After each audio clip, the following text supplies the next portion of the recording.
The critical differences between empathy and sympathy, and why this will allow you to thrive in your own life.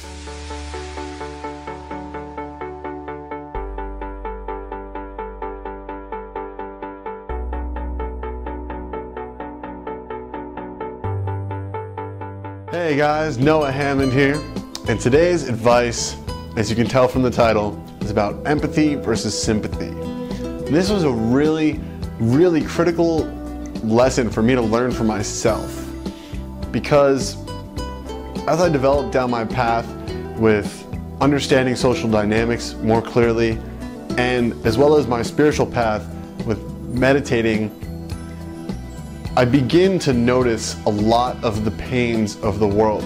But not just notice them, I can feel them. When I enter into a room, I can generally feel the emotional state of all the different people in the room.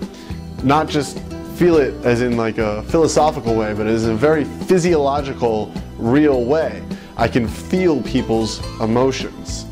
And this is something that started developing for me as my meditation practice deepened, and just with my understanding of social dynamics, I can see people's insecurities. I can see people's blockages. I can see people's filters, and I can see where they're inauthentic with themselves and where they're inauthentic with their passion and where they're not being fully expressed.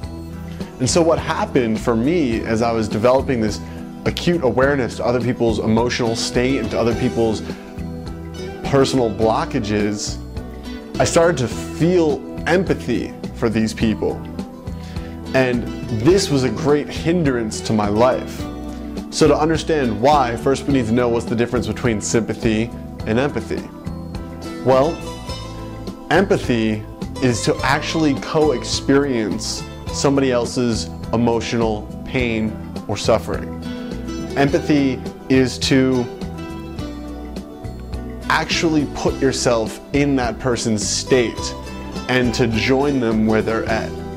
So if someone's in deep sadness, to be empathetic to them, you would have to join them in sadness and be like, yes, I'm sad with you.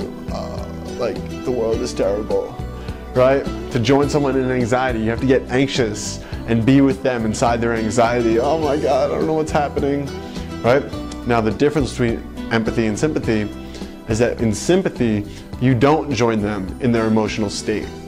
You share wisdom, you show that you care, you truly support them with compassion and with a true desire to be that support structure for them. But the critical difference is you don't actually take on their vibration, their emotionality, right? And it's very important to understand this difference to thrive in your own life. Whether you're a coach or whether you're just trying to be a good person and support the people around you, you need to know the difference, the critical difference between sympathy and empathy, and you need to avoid empathy in most cases. Now, I think empathy is a great thing to experiment with. It's a great thing to try out. It's like, can you see from that person's point of view? Absolutely.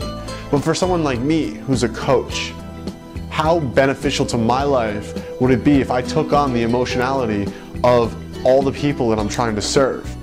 It would actually hinder my ability to serve them, and it would hinder the world being able to receive my true gift, because instead of shining the light and the high vibration and the happiness and the certainty and the confidence and all the things that I enjoy expressing, I would be spending all my time down in the depths with the people who I'm trying to express it to, right? So I had to make this shift for myself, especially as my sensitivity was increasing, because I found that I was in a negative state very often based on the people around me and their sadness and their suffering. I felt so much compassion for them, so much empathy, that I was walking around in a state of suffering saying, oh, this person, oh, that person, ah.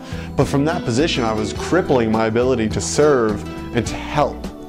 So while I still maintain lots and lots of sympathy, I share my wisdom, I share it from a position of truly hoping to bring them to a higher state, or to truly just show them that somebody cares, right? But I don't take it on. So I think that's really important for you to learn too. And again, I'm not saying never to be empathetic. I would experiment with it to show that you have the capacity for it, but I wouldn't stay there too long, especially if you find yourself being a support structure for people in any kind of consistent basis. So I hope that clears up for you guys what the difference is between sympathy and empathy, and why really aligning with sympathy is going to allow you to thrive in your own life, because you won't be wasting your energy down in the doldrums being empathetic with everybody. You can show sympathy, compassion, and support, and it's much more empowering for them, more empowering for you, and more empowering for the world. So I hope that's been helpful. If you liked the video, please like it, share comments below, subscribe to my channel, check me out on Facebook, and if you have any questions at all, head over to noahhammond.com and use my contact form. I love getting questions from you guys and making videos to help you out. And I'll see you soon with another video.